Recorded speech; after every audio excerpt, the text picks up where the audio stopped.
गीता 18 के श्लोक नंबर 62 में भगवान स्वयं कह रहे हैं कि अर्जुन उस परमेश्वर की शरण में जा जिसकी कृपा से परम शांति व शाश्वत स्थान अर्थात सतलोक को प्राप्त होगा। वो परमेश्वर कौन है, कहां है, कैसा है, जानने के लिए कृपया अवश्य सुनिए जगत गुरु तत्वदर्शी संत रामपाल जी महाराज के अमृत वचन। दर्शकों, कहा जाता है कि काल भी उसका क्या बिगाड़े जो भक्त हो महाकाल का। अकाल मृत्यु मरता काम करता जो चंडाल का, काल उसका क्या बिगाड़े भक्त जो महाकाल का। साथ ही यह भी कहा जाता है कि भोलेनाथ अपने भक्तों के कष्ट हर लेते हैं और उनको सुख देते हैं, लेकिन गलत तरीके से साधना करने पर श्रद्धालुओं को कोई लाभ नहीं मिल पाता। आज हम आपको एक ऐसे ही श्रद्धालु के भक्ति सफर से रूबरू करने जा रहे हैं। दर्शकों, ये है डॉक्टर देवेंद्र जी, जो कि पहले शिव जी की भक्ति किया करते थे और प्रतिदिन ब्रह्म मुहूर्त में अपने घर से 4 किलोमीटर दूर शिव मंदिर जाकर पूजा अर्चना किया करते थे। इतनी कठिन साधना करते हुए भी कोई लाभ नहीं मिल रहा था। पूरे परिवार को बीमारियों ने जकड़ रखा था। नशे की लत ऐसी थी कि 500 रुपए का गुटखा एक दिन में खा जाया करते थे। एक डॉक्टर होने के बाद भी आर्थिक स्थिति इतनी कमजोर थी कि कभी जरूरत पड़ने पर पैसे तक नहीं होते थे। इनकी जिंदगी में खुशहाली का मोड़ तब आया जब ये अपने पिताजी के कहने पर हरियाणा के संत रामपाल जी महाराज जी के सतलोक आश्रम बरवाला में गए। उसके बाद इन्हें एक ऐसे संत की शरण प्राप्त हुई जिससे इनके जीवन में खुशहाली ही खुशहाली छा गई।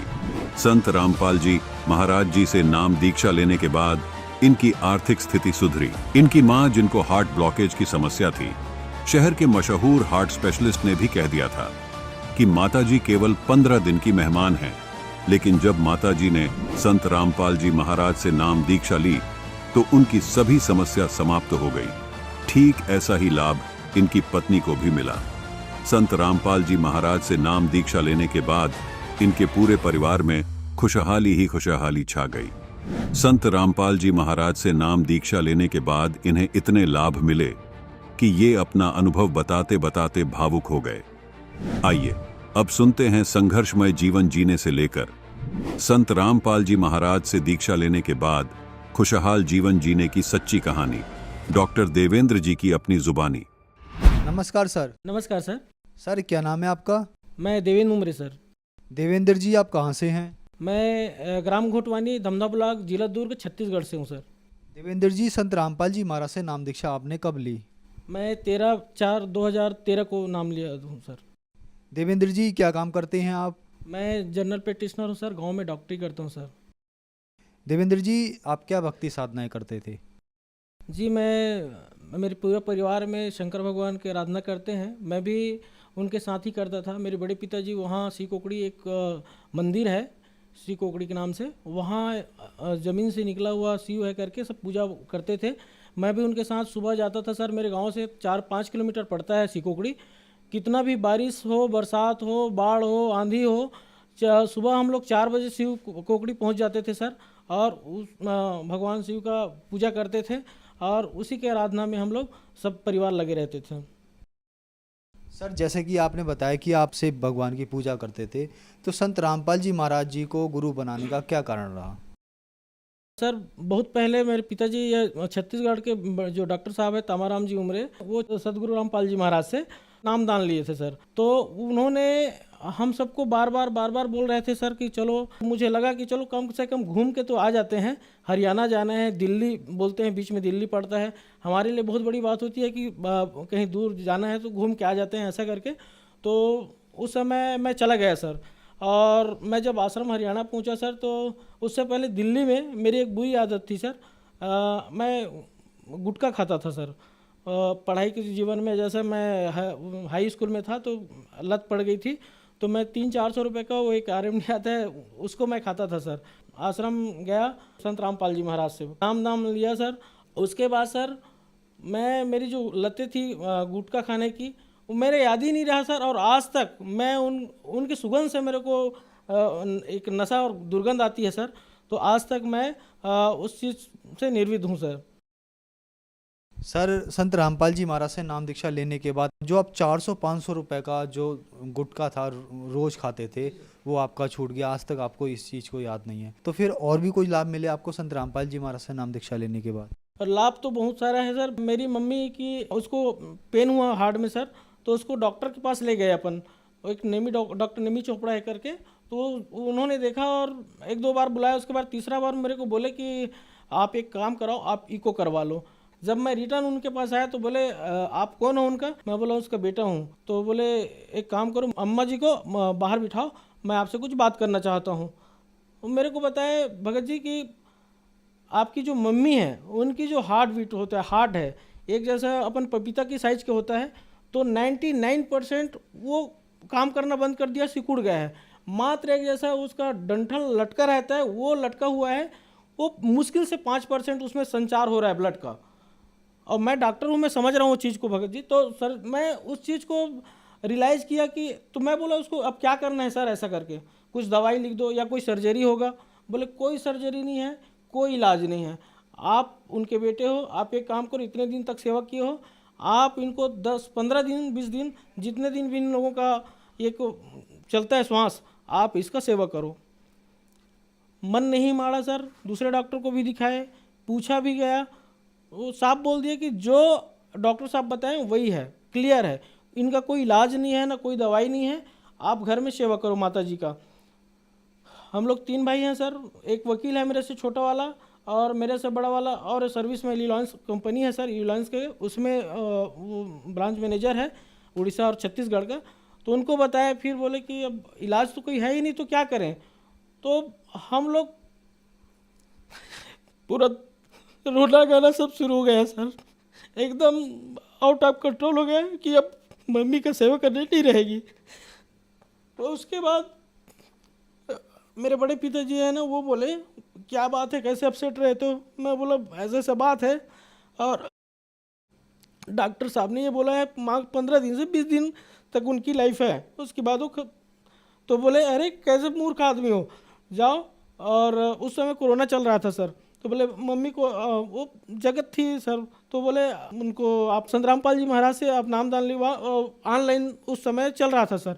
तो एक भगत और था, वो बोले कि भगत जी मैं जाता हूँ, घर में आया और मोबाइल से कनेक्ट करके संत गुरु रामपाल जी महाराज से वो डायरेक्ट नाम दीक्षा माँ को मनाया कि ऐसा ऐसा बात है माँ, जो भी ज़िंदगी बची है, जैसे भी बची है, एकदम स्वस्थ हो जाओगे, अच्छा हो जाओगे, आप उनका नाम ले लो और अपना स्वास्थ्य ठीक करो। ऐसा करके तैयार हो गई।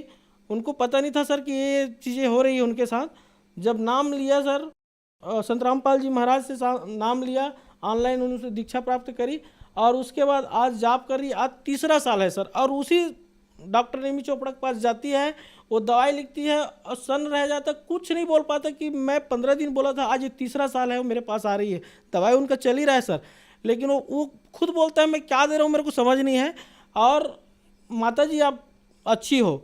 और उसके बाद हमने इको कराया, कुछ नहीं, आज मालिक का नाम ले रहा है सर, ले रही है मम्मी, और स्वस्थ है, मस्त है सर। उसके बाद सर मेरे बेटा है एक 12 साल का, वो गणेश पक्ष में, अब छोटा बच्चा है, चला जाता है, नाम वो भी ले लिया है लेकिन बच्चा है, तो वो गणेश पक्ष के दिन चला गया सर। पीछे में वो गाड़ी रहता है, गणेश रखे रहते हैं, उसके पीछे में बैठ गया। तो ऐसा दरवाज़ा बनाया रहता है सर, वो दरवाज़ा जैसे गाड़ी ऐसे किया, पूरा उसके यहाँ पे गिर गया सर, नीचे जैसे गिरा, यहाँ पे लड़का बेहोश हो गया, ना बोल पा रहा था, ना श्वास ले पा रहा था, ना कुछ नहीं। घर लाए, उनको उठा के, बेहोश था सर। तो उसको जब लाया ना, तो बताया गया कि ऐसा ऐसा घटना हो गया। मैं उस दिन जिला स्तरीय दुर्ग में बैठक था सर, तो वहाँ आया था, मेरे को फ़ोन करके बताया कि ऐसे ऐसे घटना घटा है और बोल नहीं रहा है। मैं तुरंत वहाँ से सीधा आश्रम गया सर, रिसाली आश्रम में, और मालिक से अरदास लगाया गुरुदेव से कि प्रभु आप ही हो, आप जो करना चाहते हो जो करो प्रभु, आप उनको स्वस्थ कर दो मेरे बेटे को करके। तुरंत वहाँ से प्रणाम करके निकला सर, और फ़ोन आया कि नहीं बच्चा बोल रहा है, हंस रहा है, अच्छा है। सतगुरु रामपाल जी महाराज की जय। ऐसी कृपा किया प्रभु ने। और मेरी पत्नी की बहुत ज़्यादा सिर में दर्द होता था सर, उसको वो बाम, लाल बाम निकाल के आँखों में डालती थी, लेकिन वो शादी से पहले कि उसको वो पेन होता था हमेशा, कहीं जाती थी तो चक्कर आती थी, बस में सफ़र करने से या कुछ भी, तो ये चीज़ जब हुआ तो उनको भी मैं नाम लिवाया सर। मेरे बच्चे को ही माता टाइप का जो होता है वो आ गया, बुखार आ गया, खांसी आ गया। डॉक्टर के पास 6 बार ले गए सर, जो सर्जन है उनके पास 6 बार, खांसी रुक ही नहीं रहा था। तो फिर मेरे को मेरे बड़े पिताजी बोले आप एक काम करो, उनको नामदान केंद्र ले जाओ सुरेगांव, और वहाँ नामदान केंद्र में नाम ले आओ जगत गुरु संत रामपाल जी महाराज से करके। तो मेरे यहाँ मैडम और मेरे बच्चे हम लोग दोनों गए, तीनों गए, और वहाँ से नामदान, वो इतना फीवर था सर, पूरा दाना दाना उनके शरीर में आ गया था। वहाँ से नामदान लिया, चरणामृत लिए, गुरुदेव का प्रणाम किए सर, ना खांसी नहीं आया उनको, ना उनका फीवर ख़त्म हो गया और उनका दाना ख़त्म हो गया। और वो मेरे यहाँ धर्मपत्नी की, उसकी जो आँखों की जो दर्द था, सर में जो दर्द था, वो आज तक नहीं हुआ सर। कोई भी सफ़र में जाता, ना कोई उल्टी ना कुछ नहीं, कोई सब ठीक हो गया सर। मैं प्रैक्टिस करता था गाँव में, रोज़ कमाता था, रोज़ खाता था सर।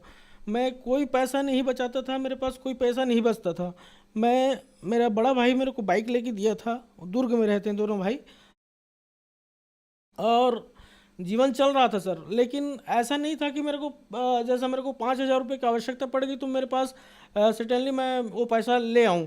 लेकिन मालिक की ऐसी दुआ हुई, ऐसी कृपा हुई सर कि आज इतनी अच्छी मेरी प्रैक्टिस चल रही। मैं पिछले साल कोरोना के समय फार्मेसी भी किया सर, और मेरा प्रैक्टिस इतना अच्छा चल रहा है डॉक्टरी सर गाँव में। आज मेरा खुद का एक बहुत बड़ा हॉस्पिटल खुल गया है सर, और मेडिकल खोल दिया हूँ, साइड में मेडिकल भी है मेरा। और मालिक की दया से इसी साल अभी दिवाली में सर मैं एक कार भी लिया हूँ सर। ये सब उन्हीं की कृपा है सर, मेरे कोई औकात नहीं है, वो परमपिता परमेश्वर, कबीर परमेश्वर की ही कृपा है, जिन्होंने आज मुझे इस मुकाम में पहुँचाया सर। सर आप डॉक्टर हैं तो यहाँ पे ये सवाल तो बनता ही नहीं है कि आपने संत रामपाल जी महाराज को अंधश्रद्धा के तहत गुरु बनाया होगा या आप पढ़े लिखे नहीं हैं। जैसे कि आपने बताया कि आपकी माताजी को हार्ट ब्लॉकेज था, को डॉक्टर ने मना कर दिया था, और भी परेशानियां आपके साथ हुई। आप डॉक्टर होने के नाते आपने भी अपने परिवार का हद से ज़्यादा इलाज करा होगा। तो सर ऐसा कैसे संभव हो रहा है कि जो लोग सभी जगह मना कर देते हैं, ऑल इंडिया मेडिकल भी उनको फेल कर देता है, सभी डॉक्टर मना कर देते हैं कि अब इनका इलाज संभव नहीं है, लेकिन संत रामपाल जी महाराज के दिए मंत्रों से, भक्ति से, शक्ति से वो बंदा ठीक हो जाता है। आपके साथ भी ये चमत्कार हुआ है, आप खुद एक डॉक्टर हैं, तो इस चीज़ को हमारे दर्शकों को आप किस तरीके से समझाना चाहेंगे? मैं सभी लोगों से यही बोलूँगा, आज मालिक चारों युग में आए हैं, आज भी कबीर परमेश्वर के रोल में हमारे जगत गुरु संत रामपाल जी आए हैं, साक्षात परमेश्वर हैं। इनके आशीर्वाद से, इनके मंत्रों के जो जाप है, जो शास्त्र विधि से जो ये बताते हैं, पूरा खोल के एक एक शब्द को दिखाते हैं, लोगों को बताते हैं, ये कोई साधारण नहीं है। ये जगत, ये परमेश्वर है, कबीर साहब है, ये साक्षात कबीर के रूप में लीला कर रहे हैं। अपना मोक्ष चाहते हैं आप सब इस लोक से, अगर अपना मोक्ष पाना चाहते हैं तो बिल्कुल इनके शरण में, संत रामपाल जी महाराज के चरण में आइए और अपना मोक्ष कराइए। सर जैसे कि आपने बताया कि संत रामपाल जी महाराज के मंत्रों में शक्ति है, आप एक डॉक्टर हैं, तो क्यों ना संत रामपाल जी महाराज को ही, जो लोग बीमार हैं उनको नाम दिला दिया जाए, संत रामपाल जी महाराज उन्हें ठीक कर देंगे, क्या कहना चाहेंगे? उनके मंत्रों में शक्ति है सर, और साक्षात परमेश्वर है सर। उनके सानिध्य में जो भी आएगा, उनके चरणों में जो भी आएगा वो स्वस्थ हो जाएंगे, उसमें कोई दो मत की बात नहीं, वो साक्षात परमेश्वर है सर। सर संत रामपाल जी महाराज से नाम दीक्षा कैसे ली जा सकती है? सर टीवी चैनलों में उनका प्रवचन चल रहा है सर, और पीली पट्टी में उसका नंबर है, और आसपास के ग्रामीण अंचलों में भी अब उनका आश्रम खुल गया है, तो वहाँ से कांटेक्ट करके नाम दीक्षा ले सकते हैं जगत गुरु संत रामपाल जी महाराज से। सर जैसे कि आपने बताया कि आपकी माताजी को हार्ट ब्लॉकेज था, डॉक्टरों ने सभी जगह मना कर दिया था कि आप इनको घर ले जाइए, इनका हार्ट काम ही नहीं कर रहा है। आपने अपनी माताजी को ऑनलाइन संत रामपाल जी महाराज से नाम दीक्षा दिलाई, ऑनलाइन मतलब इंटरनेट के द्वारा, मोबाइल के द्वारा। तो सर ये बहुत बड़ी विचित्र बात है कि लोगों को डॉक्टर्स मना कर देते हैं और संत रामपाल जी महाराज उसको ऑनलाइन नाम दे के ठीक कर देते हैं, जो हजारों किलोमीटर दूर बैठे हैं। सर ये कैसा संभव हो रहा है? मालिक के सामने क्या असंभव है सर, वो साक्षात परमेश्वर है, उसमें कोई असंभव वाली बात नहीं है। डॉक्टर फेल इसलिए है सर क्योंकि डॉक्टर डॉक्टरी बस करते हैं, उनके पास दवा की है, और मालिक तो साक्षात परमेश्वर, ऐसे हाथ बस हिला देगा तो उसकी जीवन कृतार्थ होगा। कैंसर जैसे महामारी भी कुछ नहीं है उनके सामने सर। वो डॉक्टर बोल दिया 15 दिन से 16वां दिन नहीं जिएगा, वो हार्ट स्पेशलिस्ट था सर, एक नहीं दो दो डॉक्टर से हम दिखाए, वो साफ अक्षर में बोल दिया कि कुछ नहीं हो सकता, ना दवाई है ना सर्जरी है, कुछ नहीं हो सकता। तब कहीं जाके हमारी माता जी को जब संत रामपाल जी महाराज की शरण में लिए, उसको उससे दीक्षा लिवाए, तब जाके माता जी स्वस्थ है। मैंने दवा से बड़ा दुआ है, मालिक का आशीर्वाद है सर। डॉक्टर देवेंद्र जी, हमारे चैनल पर अपना समय देने के लिए आपका बहुत बहुत धन्यवाद। धन्यवाद सर। अब जगत गुरु तत्वदर्शी संत रामपाल जी महाराज जी के सत्संग के माध्यम से उस अद्वितीय आध्यात्मिक ज्ञान के बारे में जानते हैं, जिसके माध्यम से आप भी प्राप्त कर सकते हैं ऐसे आध्यात्मिक, मानसिक और भौतिक सुख जो अभी तक आपने सिर्फ मीराबाई, ध्रुव, प्रहलाद जैसे कुछ ही भक्तों की जीवन कथा में सुने होंगे। अब सुनिए तत्वदर्शी संत के संग शास्त्र अनुकूल भक्ति सत्संग, ऐसा अद्वितीय आध्यात्मिक ज्ञान जिसका है सर्वधर्मों के पवित्र शास्त्रों में प्रमाण। ये देखो ऋग्वेद मंडल नंबर 1 सूक्त 44 का ये महर्षि सिद्धार्थ का अनुवाद है, और मंत्र नंबर 11। इसमें क्या लिखा है? मनुष्यवत देव, मनुष्यवत देव, मनुष्यवत देव, ये इसने लिखा है। अब देव, इस देखो ये एक सेंटेंस है, पूरा एक मंत्र है। अब इस मनुष्यवत देव को साथ साथ अनुवाद में लेना चाहिए। इसने क्या लिया है? सबसे पहले यहाँ लिया देव और मनुष्यवत लिया लास्ट में। देख डंगा करण का किसा बढ़िया तरीका इसका। हे देव, दिव, हे दिव विद्या संपन्न अग्नि, माने भौतिक अग्नि के सदृश उत्तम पदार्थों को संपादन करने वाले मेधावी विद्वान हम लोग। ये अर्थ है। अग्नि माने सीधा लिख देता है परमात्मा, इन्हें 20 जगह लिख रखा है। इसी ऋग्वेद मंडल नंबर 9 के और सूक्त नंबर 96 में दिखाऊं, इसने कितनी बार लिख रखा है अग्नि माने परमेश्वर, अग्नि माने परमेश्वर। ये देखो, क्योंकि वहाँ भगवान के साकार का जिक्र ना था, मनुष्यवत नहीं था इनमें। ऋग्वेद मंडल नंबर 1 सूक्त 96 का मंत्र 1 से इन 9 मंत्र हैं इसमें, और 9 में तो 8 में अग्नि है। अग्नि माने तो इन सब में परमेश्वर लिखा। अग्नि माने परमेश्वर व भौतिक अग्नि, परमेश्वर लिखा प्रथम मंत्र में। ऋग्वेद मंडल नंबर 1 सूक्त 96 का दयानंद का अनुवाद है। मंत्र नंबर 1 में अग्नि शब्द था, वहाँ पर अग्नि माने परमेश्वर, और दूसरे में ये देखो, दूसरे में अग्नि शब्द है परमेश्वर को। अब तीसरे में 1 के 96 का ये तीसरा मंत्र, इसमें अग्नि माने जगदीश्वर लिख दिया। अब चौथे का अग्नि माने जगदीश्वर, और 5वें में ये वही चल रहा है ऋग्वेद मंडल नंबर 1 सूक्त 96 का, और ये 5 में अग्नि माने परमेश्वर को। अब 6 में ये 6 है, इसका आगे देखो, ये 6 है, ये अग्नि माने परमेश्वर को। या 7 में अग्नि माने परमेश्वर को। 8 में अग्नि शब्द नहीं है। 9 में फिर देखो, 9 में ये वही है, कहते ने सोचा और कितने दिखा दिया है। ये जो 96 तो यहाँ 97 शुरू हो गया यहाँ से, इसलिए इस पृष्ठ पर 97 लिख दिया। नहीं, यह 96 है, 1 के 96 का लगातार हम अब 9वां मंत्र देख रहे। अग्नि माने अग्नि माने परमेश्वर, समस्त मंगल प्रकट करने वाले परमेश्वर। अग्नि माने परमेश्वर। अब यहाँ इसका बिजली गिर गई। अग्नि अग्नि माने परमेश्वर लिख दिया तो ये साकार सिद्ध हो गया, मनुष्य जैसा लिखे रखा है। ऋग्वेद मंडल नंबर 1 सूक्त 44 पे, 44 के मंत्र नंबर 11 में ये लिख रहा है मनुष्यवत देव। देव माने परमेश्वर लिखना था। हे परमेश्वर, आप मनुष्यवत, मनुष्य जैसे हो, मनुष्य के समान हो, ये लिखना था। अब ये इसने यहाँ लिखा देव, इसका जो टांग पाट दी, यहाँ से वहाँ ले गया और इसको यहाँ ले आया। कोई बात हुई? जब एक कोई दोहा है, श्लोक है, उसके इसी सेंटेंस का इसी से में अनुवाद होगा। यहाँ का यहाँ नहीं हो सकता, यहाँ बीच यहाँ का नहीं हो सकता, इसको वहाँ इसको यहाँ नहीं हो सकता। ये बिल्कुल अज्ञान किया है। ये मनुष्यवत तो यहाँ लिख दिया, हे करने सभापति लिख दिया, मेधावी, हाँ, ये भौतिक अग्नि लिख दिया, अग्नि का के भौतिक अग्नि के सदृश से यहाँ लिखना था हे परमेश्वर, ये मनुष्यवत, ये यहाँ लिखना था यज्ञ के, तो आप धार्मिक अनुष्ठानों का ज्ञान देने के लिए, साधन बताने के लिए परमात्मा आप परमेश्वर आते हो, और गुरु रूप में आते हो, होता रूप में, ऋत्विजम रूप में ऋत्विज बन के आते हो, और आप मनुष्यवत हैं, मनुष्य के सदृश हो, आपकी बुद्धि इसका कोई, आप ही सबकी बुद्धि को प्रेरित करते हो।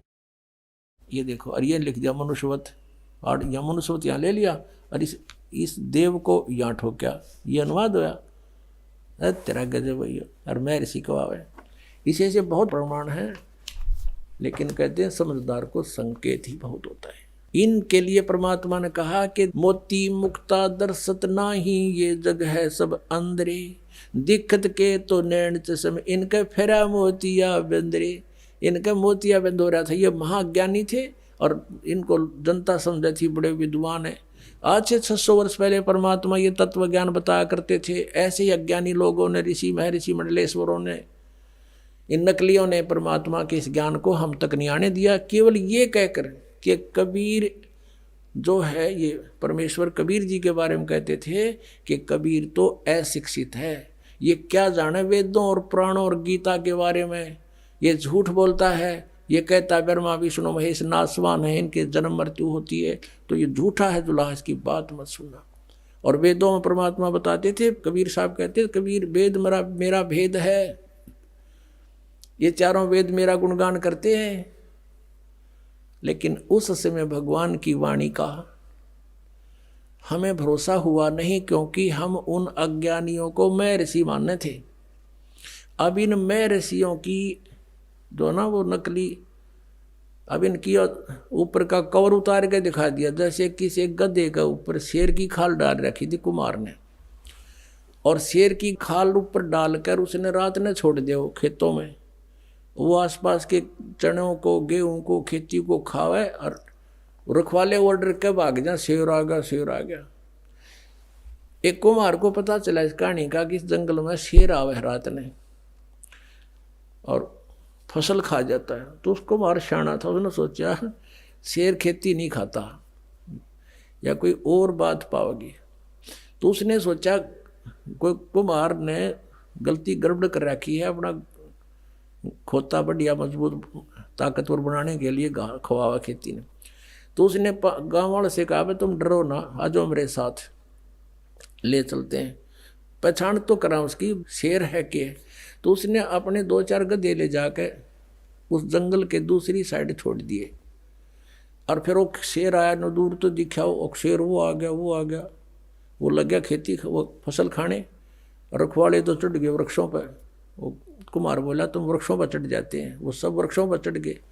थोड़ी देर में वो गधे जो कुमार के थे 5-4, वो लग गया अपनी राग रमण बोलने, हो।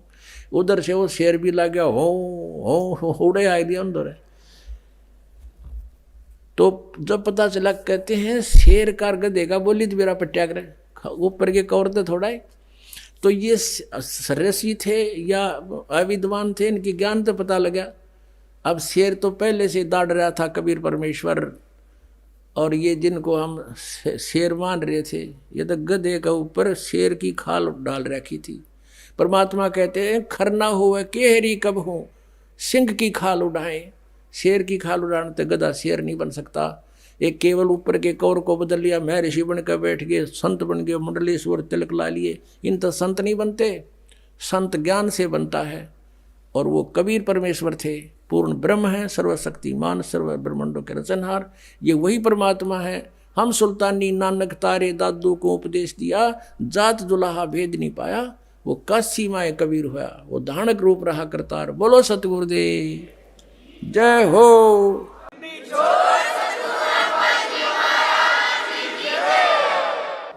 परम पिता परमात्मा पूर्ण ब्रह्म सर्व सृष्टि रचनहार कबीर परमेश्वर जी की असीम कृपा से आप पुण्यात्माओं को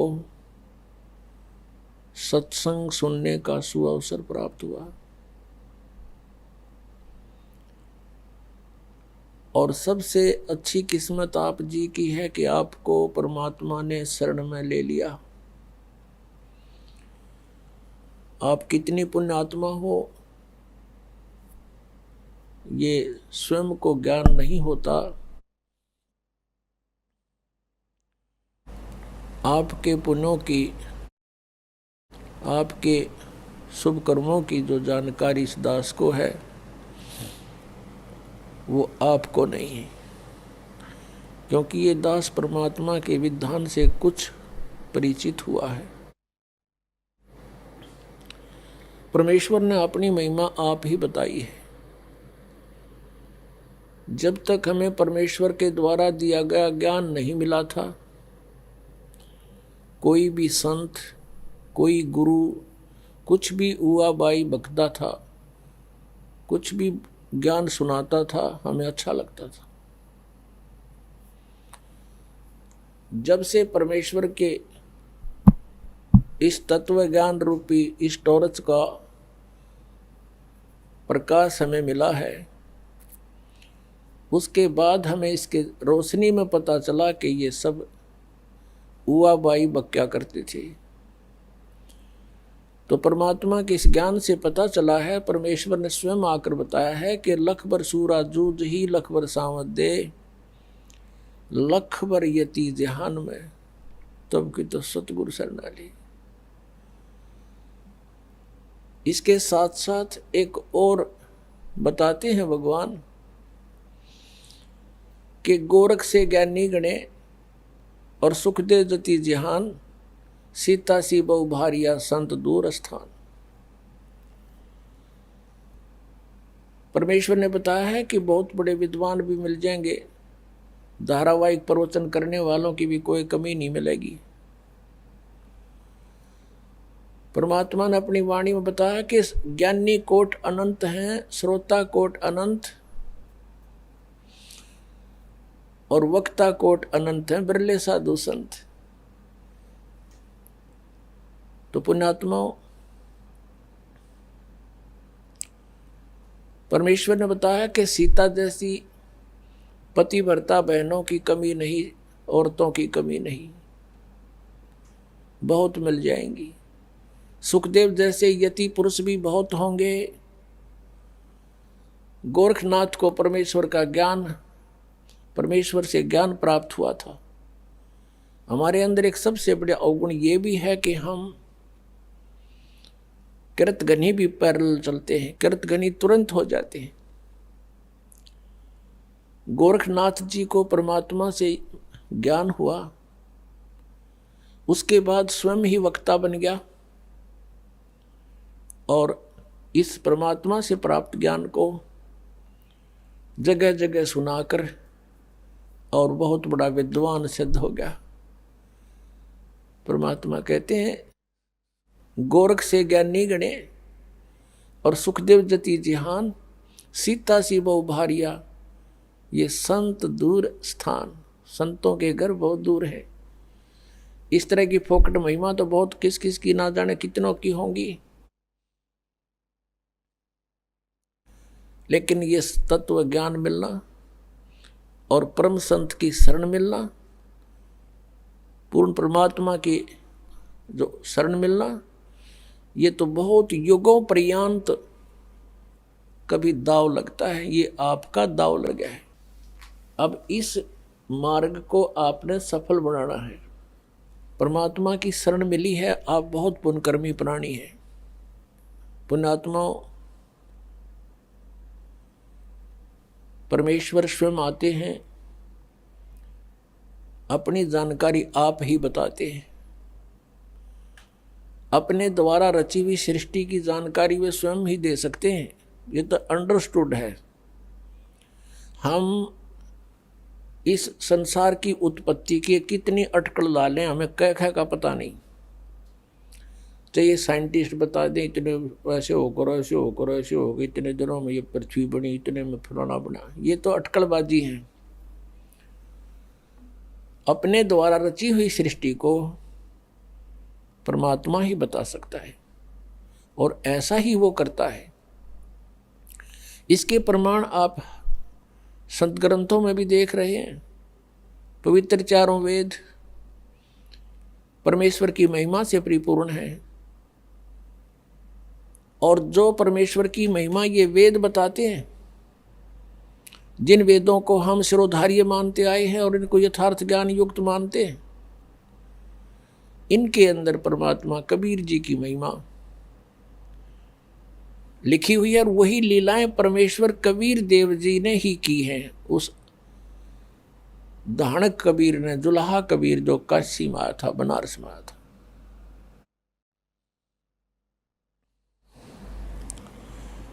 तो वो परमात्मा आके बताते हैं, मानुष जन्म दुर्लभ है, मिले न बारंबार, तरवर से पत्ता टूट गिरे, वो बहोर न लगता डारे।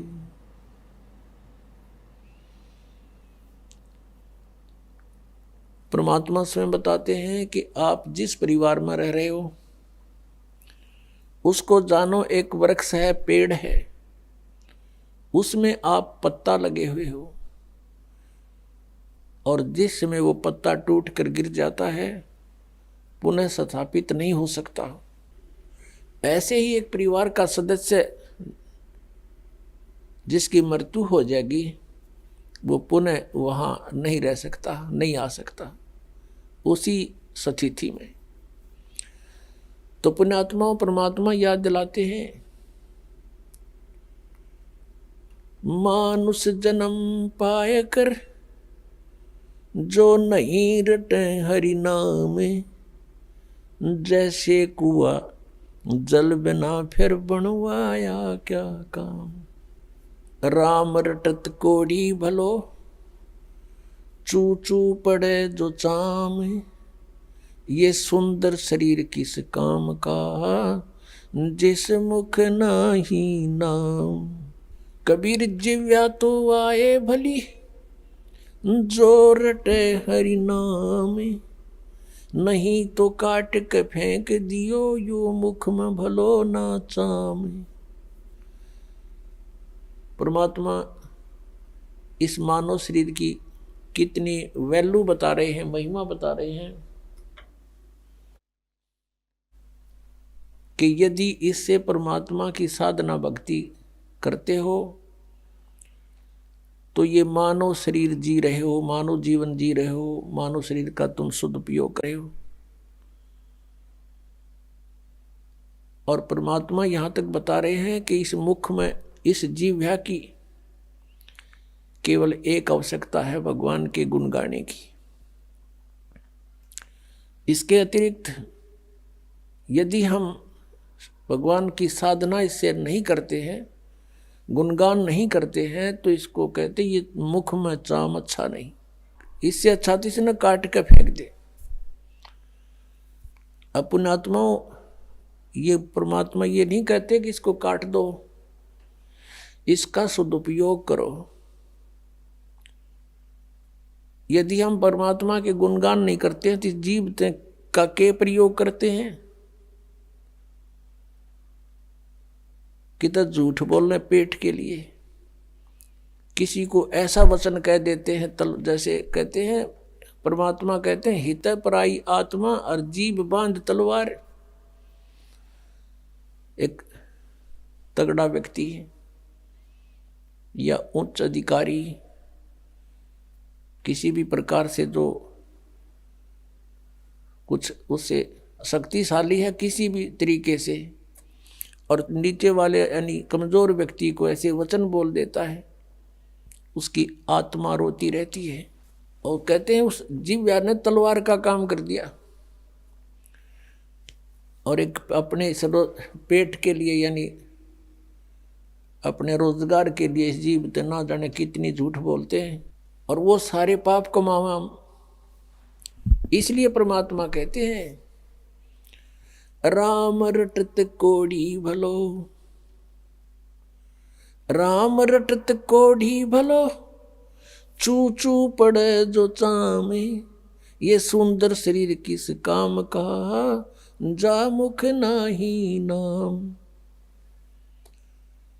राम रटत दारिद्र भलो, टूटी घर की छान, वो सुंदर महल किस काम के जहां भक्ति नहीं भगवान। राम रटत कन्या भली साकट भलो न पूत। जैसे छेरी के गल में गल थना जिसमें दूध ना मूत। परमपिता परमात्मा हमें ये समझाने की चेष्टा करते हैं कि काल भगवान ने सारी उल्टी रीति हमारे चिपका रखी है। हम इस काल के जाल में इतने फंस गए हैं।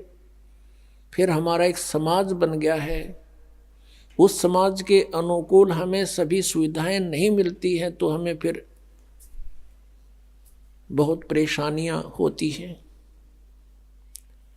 जैसे हमारे समाज में पुत्र की प्राप्ति अति आवश्यक मान रखी है कि यदि पुत्र नहीं होता है तो जीवन व्यर्थ है, चाहे कन्या कितनी हो जाओ। तो ये काल भगवान का एक जबरदस्त जाल है जो हमारे ऊपर फैला रखा है उसने। जिसके पुत्र नहीं है तो वो वैसे ही समाज में अपने आप को एक कमजोर मानता है, हेय मानता है। और जिसका संतान बिल्कुल नहीं, वो तो अपना जीवन कति व्यर्थ मान रहा है बिना ज्ञान के। हम दुखी बिना ज्ञान के हैं यहाँ पर। जब हमें ज्ञान हो जाएगा फिर ये बातें हमें दुखी नहीं करेंगी। फिर उसके अतिरिक्त जैसे चलो ये भी सब्र किया, भाई कन्या कन्या होगी, पुत्र नहीं हुआ, आगे फिर उन बहनों को, उन कन्याओं को कितना कष्ट है। जैसे उनके बच्चों का विवाह होता है, भाई है नहीं तो बात ही नहीं आया, तो उस दिन बहन खूब रोवे, चाहे दूसरा चाचे तवा का कितना ही कुछ कर लो। फिर एक हमने और बना रखा है रक्षाबंधन। उस रक्षाबंधन के दिन फिर रोवे वह बहन जिसका भाई को ना। बता वो रक्षा कर देगा अपनी बहन की, वो भाई जो रक्षाबंधन जिसका बांधन जावे है कि मेरी रक्षा करिए भाई तू। एक बहन बता रही थी कि रक्षाबंधन के दिन, नाम लेने से पहले की बात है, नाम लेने के बाद हम नहीं करते ये, क्योंकि हमें पता लग जाता है। अब उसको ज्ञान हुआ उस बात का कि मैं अपने भाई के घर गई हुई थी, अपने मायके, रक्षाबंधन वाले दिन इंतजार कर रही थी भाई आओगा, रक्षा बांधूंगी, अब रक्षाबंधन उसका बांधूंगी। पहुंची, भाई नहीं आया, उसका शव आया। उस दिन एक्सीडेंट हो गया, दुर्घटना होगी, टक्कर मार कर रोए सारा परिवार। अब जो भाई अपनी ही रक्षा नहीं कर सकता, बहन की कहां से कर देगा। जो रक्षा करने वाला है उसकी तरफ ध्यान भी को नहीं। तो परमात्मा ये याद दिलाते हैं कि तुम समर्थ का शरणा गहो रंगोरी हो, और फिर कबू ना हो अकाज राम रंगोरी हो। पुण्यात्मा, यदि आपने परमात्मा पाना है और काल के जाल से छूटना है तो इस परमात्मा के दिए विधान के अनुसार चलना पड़ेगा। लोक लाज ना कीजिए निर्भय हो रहिए, ये मन संतों दीजिए तो गोविंद पाइए। बहु सागर जूनी जन्म हरिदास मिटावे, बहुर बहुर नहीं आ वही फिर मुक्ता पद पावे। ऐसे हरिजन संत हैं संगत नियत की जय, इस झूठे जग की लाज में ना ही चत दीजिए। किसी भी संत का इतिहास देख लो, उन्होंने सबसे पहले यही कहा है कि लोक लाज मर्यादा जगत की तृण जो तोड़ बगावे, जब कोई राम भगत गत पावे। मीराबाई ने कहा था, सत्संग में जाना मेरा ना छूटेरी, सत्संग में जाना मेरा ना छूटेरी। हारी चाहे जड़ के मरो सन सारे, सत्संग में जाना मेरा ना छूटेरी। यानी हम अपने उद्देश्य पर इतने दृढ़ होंगे तब हम परमेश्वर के निकट पहुंचाएंगे। गरीबदास साहिब जी कहते हैं कि इन पिछलों की जो रीति है ये तुरंत त्यागनी होंगी। हमारे लिए सबसे बड़ी बाधक ये है, तो उनको हमें त्याग कर ही परमात्मा प्राप्ति होगी। तो पुण्यात्माओं, परमेश्वर का पाना बहुत आसान है। काल ने हमें इतना उलझा दिया, जैसे भी किसी के संतान नहीं है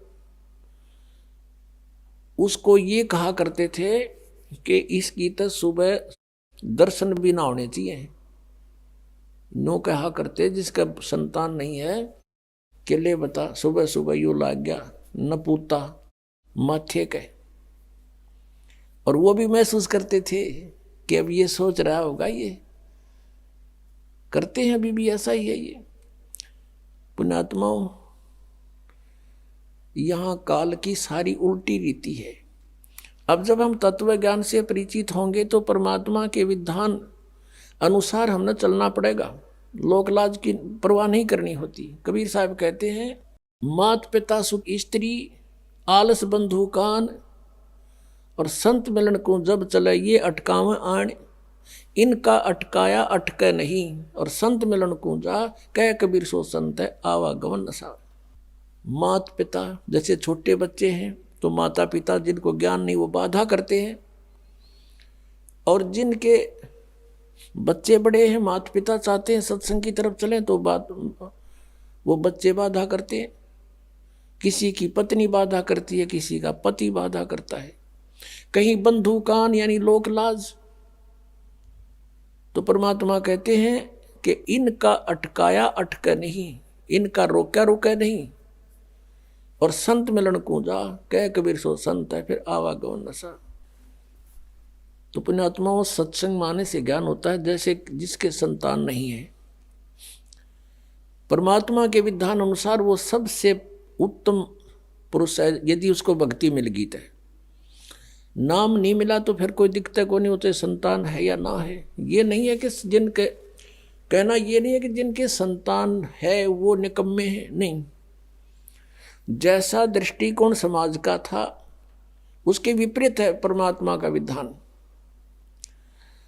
हम यहाँ पर एक दूसरे के साथ संस्कार वश जुड़े हैं, और जब भी जिसका संस्कार पूरा हो जाएगा तुरंत यहाँ से चला जाएगा, चाहे उसका कितना ही जरूरी आवश्यक कार्य शेष हो। आपको खूब पता इस बात का। तो ऐसे किसी के पुत्र युवा मर जाते हैं। एक व्यक्ति ने अपना पुत्र पढ़ाया, खूब शिक्षा ग्रहण कराई उसको, और इंजीनियरिंग की डिग्री कर ली, और उसको पोस्ट भी प्राप्त होगी, नौकरी भी प्राप्त होगी। विवाह का समय रख दिया, विवाह से 3 दिन पहले एक्सीडेंट में मृत्यु होगी। अब इकलौता पुत्र था, अब क्या कहें, अब रो रहे हैं टक्कर मार के बेचारे। तो पुण्यात्माओं, ये सोचना पड़ेगा कि जिसका जितना समय, जिसका संयोग संस्कार जिसके साथ है उतना ही रह सकोगे, उससे ज्यादा नहीं। उससे ज्यादा यानी फिर हम ये आगे बताएंगे कि इस परमेश्वर कबीर जी की शरण में आने के बाद और पूरा ही परिवार मालिक के चरणों में लग जा, उसका तो कहना है कि नहीं तो जो लगेगा उसको राहत अवश्य मिलेगी। तो ये इस तरह की दुर्घटनाएं नहीं होंगी यदि नियम ठीक रखेंगे। जब लग हंसा हमरी आना और काल लगे नहीं तेरा बाणा। जब तक हे परमात्मा कहते हैं, हे जीवात्मा, जब तक तू हमारी मर्यादा में है तब तक काल का दाव नहीं लगेगा, काल का तीर नहीं लगेगा। परमात्मा की मर्यादा ये नियम है कि 100 वर्ष तक सतगुरु पूजा, एक दिन आन उपासी, वो अपराधी आत्मा फिर पड़े काल की फांसी। परमात्मा बता रहे हैं कि 100 वर्ष ये साधना कर रहे हो, हमने जो बता रखी है। और एक दिन आन उपासना कर ली, अन्य जो पूजाएं कर दी, तो कहते वो अपराधी आत्मा पड़े काल की फांसी। अभी आपने सुने जगत गुरु तत्वदर्शी संत रामपाल जी महाराज के मंगलमय सत्संग प्रवचन। आइए अब सुनते हैं उन भक्तों के अनुभव जिन्होंने संत रामपाल जी महाराज के प्रमाणित ज्ञान से प्रभावित होकर नाम दीक्षा लेकर अनेकों लाभ प्राप्त किए। दर्शकों, हम आज ऐसे समाज में जी रहे हैं जिसमें मानव समाज यही चाहता है कि उसे सुख सुविधाएं प्राप्त हो तथा शारीरिक और मानसिक सुख भी हो। इसके लिए मानव संतों महंतों बाबाओं के पास जाकर और कई पंथों से जुड़कर उनके द्वारा बताई भक्ति साधना करते हैं। लेकिन उनका मनोबल तो तब टूटता है जब उन सभी साधनाओं को करते करते भी श्रद्धालुओं पर कष्ट आते हैं और कोई लाभ नहीं मिलता। कारण है अधिकारी गुरु यानी सतगुरु का न होना। आज हम आपको एक ऐसे श्रद्धालु का सच्चा अनुभव सुनाने जा रहे हैं जिसे सुनकर आपके होश उड़ जाएंगे और आप सोचने पर मजबूर हो जाएंगे कि क्या पूर्ण गुरु बनाना इतना ही जरूरी है। दर्शकों, ये हैं राम मेहर सिंह जी, जो पहले 22 साल हंसादेश पंथ से जुड़े थे। उसके बाद 2 साल ओम शांति यानी ब्रह्म कुमारी पंथ में भी गए, लेकिन इन 24 सालों की भक्ति साधना से भी कोई लाभ नहीं हुआ। शरीर में रोग, घर परिवार में आपसी कलह, पूरे परिवार पर दुख का पहाड़ टूटा पड़ा था। इनकी माता जी, जो कि सभी माता मसानी की पूजा किया करती थीं, इन सभी साधनाओं को करने के बावजूद भी कोई सुख नहीं था। माता पिता, पत्नी, बच्चे यानी कि पूरा परिवार बीमारियों की चपेट में था। फिर एक दिन इनके रिश्तेदार ने इन्हें संत रामपाल जी महाराज के बारे में बताया। इन्होंने संत रामपाल जी महाराज का ज्ञान समझा और उनसे नाम दीक्षा ली, जिसके बाद तो इनके सारे कष्ट दूर होने शुरू हो गए। पूरे परिवार को बीमारियों ने घेर रखा था। नाम दीक्षा लेने के 20 से 25 दिनों के भीतर ही सभी बीमारियों से छुटकारा मिला। पारिवारिक कलह समाप्त हुई, नशे की लत छूटी और पूरे परिवार में खुशहाली छा गई। संत रामपाल जी महाराज से नाम दीक्षा लेने के बाद इनको इतने सारे लाभ हुए कि ये आज भी अफसोस करते हैं कि काश पहले ही संत रामपाल जी की शरण मिल जाती तो जीवन के 24 साल भटकना न पड़ता। आइए अब सुनते हैं संघर्षमय जीवन जीने से लेकर संत रामपाल जी महाराज से दीक्षा लेने के बाद खुशहाल जीवन जीने की सच्ची कहानी राम मेहर सिंह जी की अपनी जुबानी। नमस्कार सर। नमस्कार सर। सर क्या नाम है आपका? राम मेहरदास सर। राम मेहर जी, आप कहाँ के रहने वाले हैं? गाँव मुहाना जी, जिला सोनीपत, हरियाणा से जी। सर संत रामपाल जी महाराज से नाम दीक्षा आपने कब ली? ये जी सितंबर का महीना 2017 में जी। सर संत रामपाल जी महाराज से नाम दीक्षा लेने से पहले क्या आप कोई भक्ति साधना भी करते थे? हाँ जी, मैं हंसा देश में 22 साल गया जी, और उसके नियम के अनुसार सत्संग में जाता था, पर वहाँ जाने के बाद मेरे को कोई लाभ नहीं हुआ जी। मैं तंग बहुत था। फिर उसके बाद मैं 2 साल ओम शांति में गया जी। वहाँ भी कुछ थोड़ा जानकारी तो मिली, पर वहाँ भी मेरे को शांति नहीं मिली। शरीरों में रोग लग गए, घर में कलह रहा करता, दुख बहुत भरा, और उसके बाद भी हम बहुत दुखी थे। फिर परिवार वाले, मेरी माँ जो है वो भी बहुत ज़्यादा दुखी थी। कहीं शाणा के पास जाती, कहीं कोई माता का चुराहा धोखना, फलाना धोखना, आज ये है, कहीं दलिया, कहीं चावल, बस कोई ऐसा चुराहा नहीं छोड़ा कि जाओ ना चौल रखे हो ना दलिया रखा हो। तो बहुत ज़्यादा तंग थे, और शरीरों में सब सारे परिवार में दुख, रोग लग गए थे। छोटे बच्चे को भी रोग लग गए थे। सर फिर आप संत रामपाल जी महाराज की शरण में कैसे आए?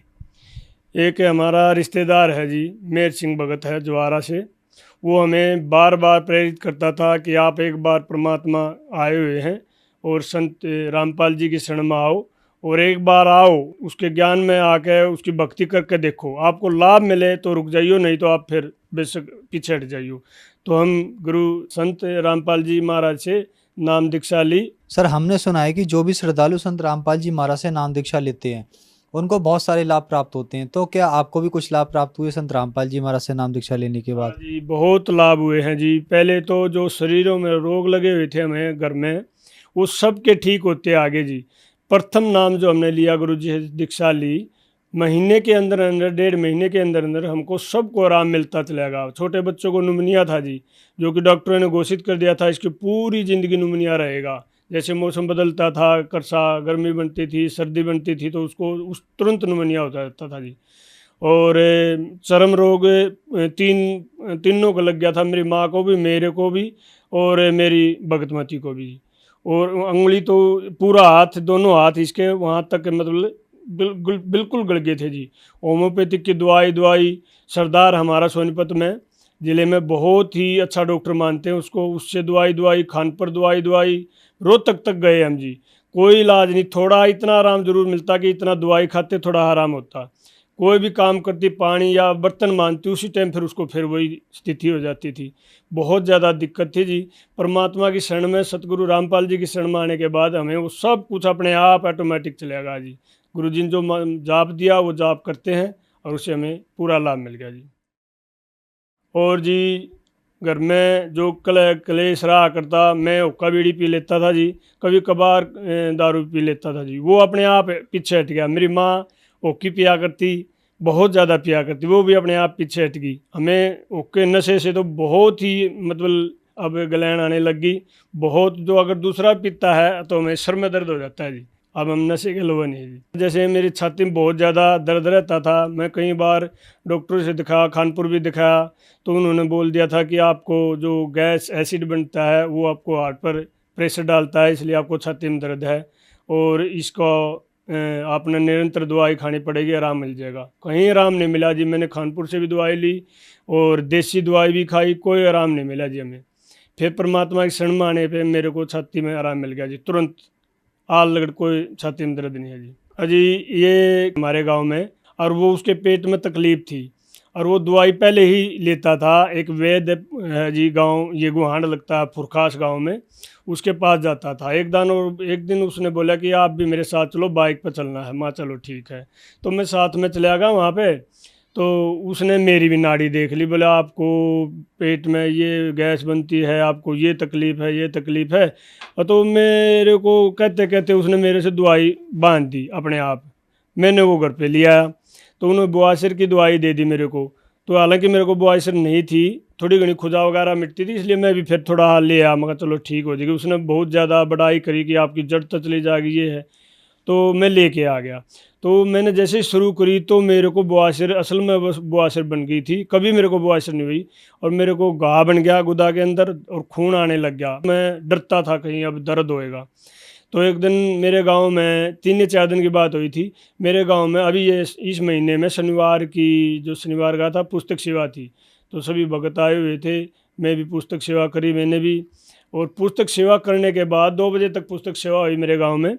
तो सायंकाल को जो विश्वास हुआ घूमने का, मैं तो घूमने के लिए बैठा, तो मेरे को ऐसा महसूस हुआ कि तू फंड कर रहा था, और मेरे को न तो दर्द और न खून आया, कुछ नहीं ऐसा हुआ। परमात्मा ने दया कर दी उसी टाइम, पुस्तक सेवा होने के बाद मालिक ने बड़ी दया करी। और जी मेरे को एक माइग्रेन भी था जो आधे सर का दर्द था बहुत ज़्यादा, उसने 17 साल हो गए थे जी मेरे पास। मनसा देश में था, वहाँ जी भी मेरे को सर में दर्द था। ओम शांति में जाता था, वहाँ भी मेरे को सर में दर्द था। यहाँ आने के बाद मेरा सर का दर्द, जो माइग्रेन बोलते थे डॉक्टर, मैं खानपुर पीजीआई में भी गया था इसके लिए। उन्होंने बोल दिया था आपको ये 60 साल तक रहेगा, जब तक आपका ये दिमाग ज़्यादा तेज़ी पकड़ता है ना, तो आपको 60 साल तक ये आधा शिशी रोग भी बोलते हैं, माइग्रेन भी वगैरह कहते हैं, आपको रहेगा, ये गोली लेने की भी ज़रूरत नहीं है इसको। तो परमात्मा की शरण में आने के पास, संत रामपाल जी गुरु जी के चरणों में आने के बाद ये भी मेरा अपने आप ऑटोमेटिक चलेगा जी। मेरी जो भगतमती है उसको चर्म रोग हुआ था जी हाथा में, मैं पहले भी बताऊं था। उसको मैंने कई जगह होम्योपैथिक दवाई बहुत पैसे लगाए, तो उसका चर्म रोग कहीं नहीं ठीक हो रहा था। परमात्मा की शरण में आने के बाद उसने भक्ति की और उसका आज बिल्कुल चर्म रोग नहीं है। मेरी माँ के पैर बिल्कुल नीचे से गड़ गए थे, डॉक्टरों ने बोल दिया था इसको शुगर हो गया है और पैर कटने की नौबत आ गई थी। मतलब ऐसे डॉक्टर बोल रहे थे, ऐसे तो इसको कहीं दिखाओ। फिर मैंने कई जगह उसको दवाई सोनपत सरदार जी से भी दवाई, तो उसको आराम नहीं मिल रहा था। परमात्मा की शरण में आने के बाद मेरी माँ भी आज बिल्कुल ठीक है जी, निशान तक भी नहीं छोड़े परमात्मा ने। बच्ची मेरी लड़की है 13 साल की होगी जी वो, और उसको दिमाग की दौरा पड़ने लग गया था जी। और सभी पड़ोस में ये कहने लगे थे कि आपकी लड़की को दिमागी दौरा पड़ गया, इसको दिखाओ। मैंने सीधा जी रोहतक PGI में ले गया और परमात्मा की शरण में आए हुए थे, उसकी अरदास लगवाई, मालिक दया करियो परमात्मा। संत गुरु रामपाल जी के आदेश आए थे कि परमात्मा दया करेंगे, परमात्मा भजन करो और सब ठीक हो जाएगा। तो मैं उसको PGI में ले गया। वहाँ डॉक्टर ने बोल दिया था इसको पूरी ज़िंदगी दिमागी दौरा रहेगा। और फिर मैं नाम दाम केंद्र है जी रोहतक, वहाँ पे गया और भक्तों के आगे ये समस्या रखी। भक्तों ने फिर परमात्मा के वो पत्र लिखा मालिक के चरणों में, और पत्र से फिर आदेश आया। अगले दिन वहीं पे नाम दाम केंद्र पे थे हम। पत्र से आदेश आया परमात्मा का कि परमात्मा दया करेंगे और आप भक्ति करते रहो। परमात्मा की ऐसी दया हुई, 3 दिन में वो बच्ची बिल्कुल ठीक होगी। भक्ति करते रहे और ठीक होगी वो बच्ची। सर, संत रामपाल जी महाराज से नाम दीक्षा लेने के बाद आपको बहुत सारे लाभ प्राप्त हुए, तो जो श्रद्धालु आज आपको देख रहे हैं, आप उन्हें क्या कहना चाहेंगे? बस ये मैं यही कहना चाहूँगा कि जो भी भगत समाज है, जो भी परमात्मा को मानते हैं, सच्चे दिल से एक बार परमात्मा सतगुरु रामपाल जी की किताब पुस्तक जो है वो पढ़ें, सत्संग सुने, उसकी वाणी सुने, उनको एक बार देखो क्या कह रहे हैं वो समझो। कि जो कहते हैं मन, ये जो अपने आप जो भक्ति करते हैं, जिन्हें अपने विचार से ये कहीं कहीं ठेका ठा रहे, इतने पंथ चल रहे हैं, इनमें सब मन गणंग बातें हैं। जो सच्ची भक्ति होती है, जो सच्चा प्रेम परमात्मा का होता है, वो हमें सुख देगा, दुख नहीं देगा। अच्छा, सच्ची भक्ति जो करता है, जो सच्चे मंत्रों से जाप करता है, परमात्मा तो तुरंत अड़ लेता है। फिर परमात्मा उन और पंथों में जाते हैं, उन पंथों में लाभ नहीं हो रहा, क्यों वहाँ पे रुके हुए हैं? एक बार नुका खोजी प्यारा है, परमात्मा तो खोजी प्यारा है। खोजी तो बनो, कम से कम खोजी बनो, जानकारी लो। कोई चीज़ कहीं से कुछ मिलती है तो आदमी कहीं न कहीं दूर से दूर जाता है, भाड़ा लगाता है, पैदल चलता है अपनी चीज़ लेने के लिए। अगर भगत हो तो परमात्मा को चाहने वाले हो तो परमात्मा एक बार संत गुरु रामपाल जी की पुस्तक पढ़ें, और TV पे चैनल जो आता है, इन पे सत्संग आता है, वो सुने। सर, संत रामपाल जी महाराज से नाम दीक्षा कैसे ले सकते हैं? संत रामपाल जी महाराज के जो नाम दाम केंद्र खुले हैं, हर ज़िले में खुले हुए हैं। और जो भी भगत इस सत्संग लेना चाहता है, नाम दाम लेना चाहता है, आपने जैसे आप आजकल मोबाइल पे हैं, मोबाइल पे भी वेबसाइट पे देख सकते हैं। कहीं भी अपना जो नाम दाम नज़दीक है, ज़िला है, उस पे आप नंबर नोट कर सकते हैं और उस नंबर पे आप फ़ोन कर सकते हो। आपकी पुस्तक भी घर पे आएगी और आपका जो नाम दाम केंद्र नज़दीक पड़ता है, आपको पूरा एड्रेस दिया जाएगा। सर, पहले आपने बताया कि आप हंसादेश जी के पास आपने भक्ति की, वहाँ से नाम दीक्षा ली, फिर आप ओम शांति वालों के पास गए और फिर आपने संत रामपाल जी महाराज को अपना गुरु बनाया। कहते हैं गुरु नहीं बदलना चाहिए, गुरु बदलना पाप है। क्या कारण है, क्या सच्चाई है इसके पीछे? जी, जो चीज़ हमें चाहिए है उसके लिए हमने कभी झिझक नहीं करनी चाहिए। जैसे कोई हमने हमारी पर्सनल कोई दुकान है या डॉक्टर है, अगर हमारा वहाँ पे कोई इलाज नहीं हो रहा है या हमारी कोई दुकान से चीज़ नहीं मिल रही है तो हम क्यों बैठेंगे वहाँ पे? हम अपनी दुकान बदलो या डॉक्टर को बदलो, ये चीज़ हमें नहीं देखनी, हमने लाभ लेना है। फिर ये मौका नहीं मिलेगा। ये जो मनुष्य योनि मिली है, ये भक्ति के लिए मिली है। समझने की बात तो यही है कि मनुष्य योनि भजन भक्ति के लिए मिली है, यहाँ से पार होने के लिए। तो इसलिए गुरु बदलने में हमें कोई झिझक नहीं करनी चाहिए, न डरना चाहिए। जो संत पूर्ण होते हैं वो सब कुछ हड़ लेते हैं, डरना नहीं कभी भी चाहिए। परमात्मा की शरण में आओ और भजन भक्ति करो। धन्यवाद सर। सत साहिब।